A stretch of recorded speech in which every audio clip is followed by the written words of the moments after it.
சேலம் மாவட்டம் வடுகம்பட்டியில் எம்எல்ஏ அருள் காரை வழிமறித்து பாமகவினர் தாக்குதல் நடத்தியதால் இருதரப்பினரும் மாறி மாறி தாக்கிக் கொண்ட நிலையில் அருளின் ஆதரவாளர்கள் 2 பேர் படுகாயமடைந்து அரசு மருத்துவமனையில் அனுமதிக்கப்பட்டனர்.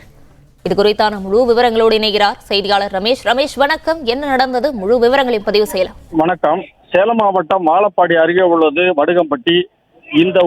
இந்த ஊரை சேர்ந்த பாட்டாளி மக்கள் கட்சி நிர்வாகிகள் நேற்று இறந்து விட்டார். இந்த சாவிற்கு பார்ப்பதற்காக சேலம் மேற்கு சட்டமன்ற தொகுதி அருள் எம்எல்ஏ அவரது ஆதரவுடன் இன்று காலை 11 மணி அளவில் காரில் புறப்பட்டு சென்றார். இவர்கள் வடுகம்பட்டி அருகே சென்றபோது ஒரு தரப்பினர் காரை தடுத்து நிறுத்தி தகராறு செய்துள்ளனர்.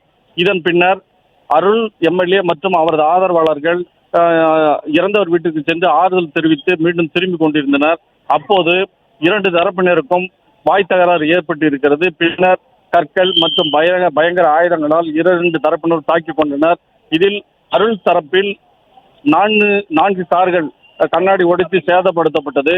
இதில் அருள் ஆதரவாளர்களான விஜி, சங்கர் உள்ளிட்ட 6 பேர் படுகாயமடைந்தனர். உடனே இவர்கள் 6 பேரும் சேலம் அரசு தலைமை மருத்துவமனையில் சேர்க்கப்பட்டிருக்கிறார்கள். இங்கே இவர்களுக்கு தீவிர சிகிச்சை அளிக்கப்பட்டு வருகிறது. இந்த சம்பவம் தொடர்பாக தற்போது ஏத்தாப்பூர் காவல் நிலைய போலீசார் வழக்கு பதிவு செய்து விசாரித்து வருகிறார்கள்.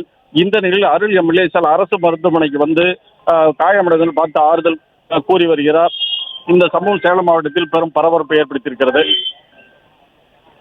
பிளே ஸ்டோர் மற்றும் ஆப் ஸ்டோரில் இருந்து பாலிமர் செயலியை QR கோடு மூலம் பதிவிறக்கம் செய்யுங்கள். செய்திகளை உடனுக்குடன் பெறுங்கள்.